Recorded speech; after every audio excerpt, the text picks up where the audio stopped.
वाजपेयी जी तो एक वकील भी हैं, बड़े जाने माने वकील हैं, 40-50 साल का तो आपका अनुभव ही है वाजपेयी जी। क्या संविधान वाकई ये कहता है कि नई संसद बने जहां पर कानून बनेंगे सारे और सारे देश के जनप्रतिनिधि आके बैठेंगे, वहां राष्ट्रपति को अगर ना बुलाया जाए तो चलेगा? नहीं, संविधान में इस बारे में कुछ नहीं है। संविधान का आर्टिकल, संविधान की भावना क्या कहती है? राष्ट्रपति का रोल संसदीय लोकतंत्र में क्या है? कानून और संविधान भावनाओं से नहीं चलेगा। संविधान या कानून के जब इंटरप्रिटेशन होता है तो वर्ड टू वर्ड होता है। 74 अभी संजू वर्मा ने पढ़ा, 79 की बात तिवारी जी कर रहे हैं। ना 74 में ये लिखा है कि प्रधानमंत्री करेंगे या राष्ट्रपति करेंगे, ना 79 में लिखा है। तो ये मत कहिए कि संविधान की अवहेलना है। संविधान की किसी अनुच्छेद की किसी तरीके से कोई अवहेलना नहीं है। नंबर 1, जहां तक परंपराओं का सवाल है वो उन्होंने उदाहरण सारे दे दिया आपको। इंदिरा गांधी ने भी किया, राजीव गांधी ने भी किया, विधानसभाओं में भी हुआ, किसी ने बुलाया नहीं गवर्नर को, तो ना कोई परंपरा तोड़ी गई है। तो फिर ये क्यों विरोध है?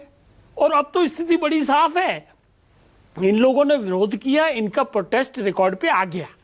देखिए, विरोध करने का मतलब क्या होता है कि मेरी बात रिकॉर्ड पे आ जाए, वो आ गई तो अब जाके ज्वाइन कर लो पार्लियामेंट का। सब देखो, संसदीय प्रणाली में ये कोई मोदी जी का व्यक्तिगत फंक्शन थोड़ी है, देश को समर्पित होगी कल। अखिलेश जी तो ये कह रहे हैं चुनावी समारोह है बीजेपी का। अरे तो क्या ये ना समझी है? लोकतंत्र में आप ऐसी बात कैसे कर लोगे भाई? एक चुनाव जीतने के लिए इतना बड़ा इवेंट कर रहे हैं। बीजेपी का हेडक्वार्टर बना, उन्होंने किसी को बुलाया? क्यों बुलाएंगे? वो उनका व्यक्तिगत, उनका पारिवारिक, उनकी पार्टी का समारोह था।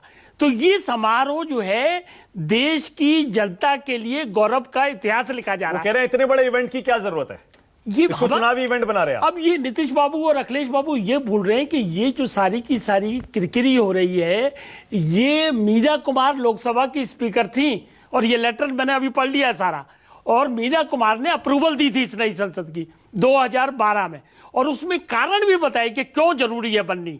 और उन्होंने कहा कि प्रायोरिटी पे बननी चाहिए। उन्होंने कहा कि सीटें कम है 500, 26 में डिलिमिटेशन होगी तो उस वक्त बढ़ेंगी, उसके लिए जरूरी है। और बिल्डिंग की हालत भी खस्ता हो गई है, 1920 में बनी थी। और एक कारण उन्होंने और गिनाया और रिक्वेस्ट की मिनिस्ट्री को कि इसको प्रायोरिटी पे करिए। तो कांग्रेस का विरोध कर रहे हो, और कांग्रेस अपने ही इतिहास को गाड़ने के चक्कर में है क्या?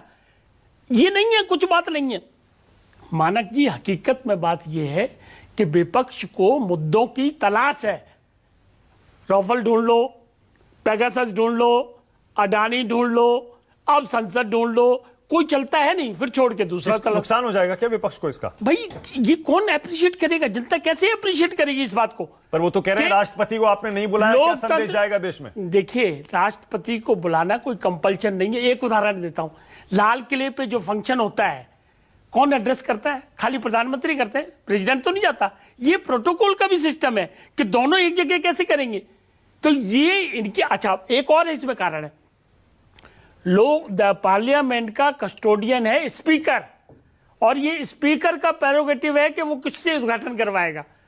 ओम बिरला जी ने इनवाइट किया प्रधानमंत्री को और प्रधानमंत्री उसको जाके उद्घाटन कर रहे हैं। ओके, मतलब कोई किसी तरीके से जस्टिफाई तो